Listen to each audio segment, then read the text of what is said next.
Fis-seduta parlamentari ta' l-4 filgħodu, il-Gvern oġġezzjona l-emenda li resqet l-Oppożizzjoni fil-mozzjoni dwar il-ġustizzja u l-intern. Emenda li qed titlob għar-riżenja tal-Ministru Karmi Fsud Bonnici.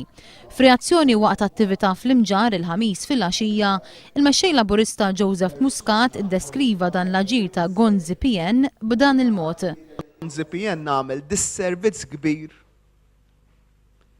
lill-kredenzjali Ewropej u demokratiċi li għandu l-Partit Nazzjonalista.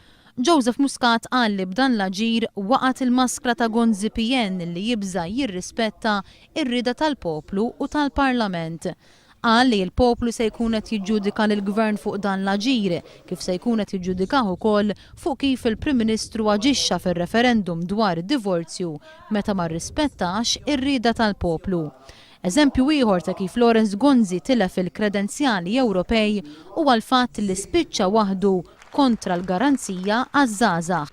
Illum nista' ngħidlu lill-Prim Ministru li huwa waħdu fl-Ewropa kontra il-garanzija għaż-żgħażagħ. Joseph Muscat qal li l-President tal-Parlament Ewropew Martin Schulz stess tkellem dwar il-bżonn ta' garanzija għaż-żgħażagħ. L-istess kif il-Konfederazzjoni ta' Trade Unions Ewropej li TUC qed titlob lill-Kummissjoni Ewropea biex toħroġ bi proposti sal-aħħar tas-sena dwar il-garanzija. Il-mexxej Laburista staqsa jekk Gonzi PN u x'se jgħid li ma jridx din il-garanzija la darba issir obbligatorja. Il-Partit Laburista jrid li meta tiġi l-Kummissjoni Ewropea fuq pajjiżna biex nimplementaw din il-garanzija ngħidula li din diġà qed nimplementawha.